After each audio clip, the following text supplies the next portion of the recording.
Good morning students, मैं आपकी class teacher Mona ma'am from right public school. आज हम लोग इंग्लिश लिटरेचर पढ़ेंगे चैप्टर 1 शेयरिंग बर्डन। तो सारे बच्चे अपना अपना बुक निकालिए और मेरे साथ रीडिंग कीजिए। चलिए पेज नंबर 7 निकाल लिए सारे बच्चे। चलिए। Once there lived a washerman named Bhima. He had a donkey and a horse. The donkey carried cloths to the pond and back to his house. The horse carried Bhima to the market and back. Occasionally, the donkey worked much harder than the horse. एक washerman था जिसका नाम क्या था? भीमा। धोबी था एक जिसका नाम था भीमा, और उसके पास एक गधा था डोंकी और एक घोड़ा था हॉर्स। तो डोंकी जो है, गधा जो है, वो अपने कंधे पर कपड़े लेकर तालाब तक जाता था और फिर उसके घर तक वापस आता था। और जो घोड़ा था वो भीमा जो था उसको वो अपने ऊपर बैठा के वो मार्केट ले जाता था, फिर घर वापस आ जाता था। ये होते रहता था। डोंकी जो था वो घोड़ा से बहुत ज़्यादा मेहनती था और ज़्यादा काम वो करता था। On a bright sunny day, Bhima was going to the pond with donkey. He took the horse along to give it a drink of water.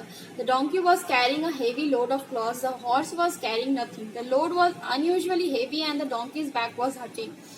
एक दिन भीमा जो है कि वो तालाब जा रहा था डोंकी को लेकर, और घोड़ा जस्ट ऐसे ही जा रहा था साथ में, और डोंकी के ऊपर बहुत ज़्यादा हेवी लोड था, कपड़ों से भरा हुआ बस्ता भरा हुआ था, और घोड़ा ऐसे ही जा रहा था सिर्फ। और वो जो लोड है वो इतना हेवी था कि उसका जो बैक है वो बहुत ज़्यादा उसको हर्ट करने लगा। When the pain became unbearable, the donkey said to the horse, "This load is too much for me. Brother, please take some of this load on your back." उसको इतना ज़्यादा दर्द होने लगा कि उसने तब बोला कि डोंकी ने तब घोड़े से बोला कि प्लीज़ ब्रदर, आप मेरा थोड़ा सा लोड अपने ऊपर ले लो, मुझ पर बहुत ज़्यादा लोड हो गया और मुझे बहुत ज़्यादा दर्द हो रहा है।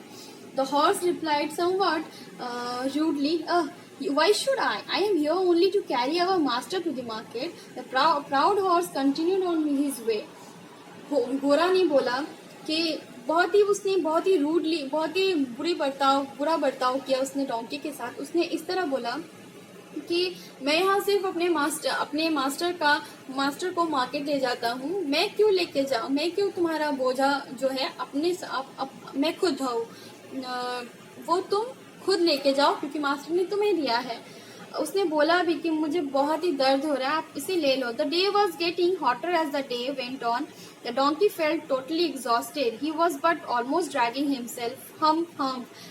उस दिन जो दिन था वो दूसरे दिनों के मुकाबले बहुत ज़्यादा गर्मी वाला था, ठीक। और वो डोंकी जो है टोटली वो पूरी तरह से वो बहुत ही ज़्यादा थक गया था और उससे अब रहा नहीं जा रहा था। The donkey tried to move but he just could not. वो चलने की कोशिश कर रहा था but he is unable to, वो चल नहीं पा रहा था। The poor donkey collapsed to the ground. Oh, what was happened to the poor donkey, thought the washerman. और वो धड़ाम से नीचे गिर गया, जमीन पे वो गिर गया। तो तब मास्टर जो है, वॉशरमैन जो है, वो सोचने लगा कि बेचारे डोंकी के साथ कितना बुरा हो रहा है, पुअर डोंकी, ठीक। Immediately he took the load of the donkey. Indeed, the load is really very heavy. उसने तुरंत उस लोड को डोंकी के कंधे से, बैक से ले लिया और उसने उठाया तो उसने खुद ये रियलाइज किया दैट कि जो लोड है वो कितना ज्यादा हेवी है। I should have been little more careful, thought the washerman. उसने सोचा कि मुझे थोड़ा सा ध्यान रखना चाहिए था इस बात का that the बोझ जो है वो डोंकी पे हेवी हो गया है, लोड जो है। Then he gave some water to the donkey. The donkey felt better now.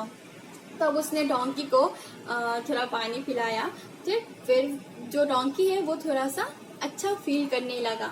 The washerman then picked up the bundle of cloths from the back of the donkey and placed it on the horse back. Washerman ने bundle जो था वो cloth का, उसने वो गधे के back से लेके उसने तुरंत रख दिया हॉर्स के बैक पे। उफ came the sound from the horse mouth, और फिर हॉर्स के मुंह से भी आवाज आने लगी क्योंकि उसको भी उतना ज्यादा बोझ ज्यादा लग रहा था। I should have help the donkey, I made a mistake. तब घोड़े को ये रियलाइज हुआ दैट उसने मिस्टेक की है। उसे तब डोंकी ने जब उससे मदद मांगी थी तब उसको हेल्प करना चाहिए था। I should have taken half the load when the donkey requested me, now I realise sharing burden is easier. The horse carried the heavy load of clothes from the remaining distance. Thereafter, both the donkey and the horse worked together. उसके बाद क्या हुआ कि उसे ये realise हुआ कि मुझे आधा जो था वो ले लेना चाहिए था। I should help him.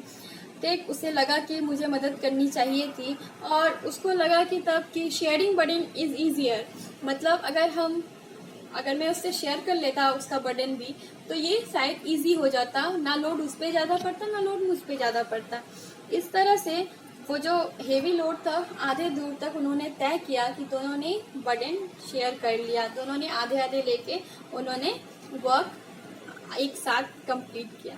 तो इसी तरह बच्चों आप लोग चैप्टर 1 को पढ़िए, और समझा तो मैंने दिया है। Thank you.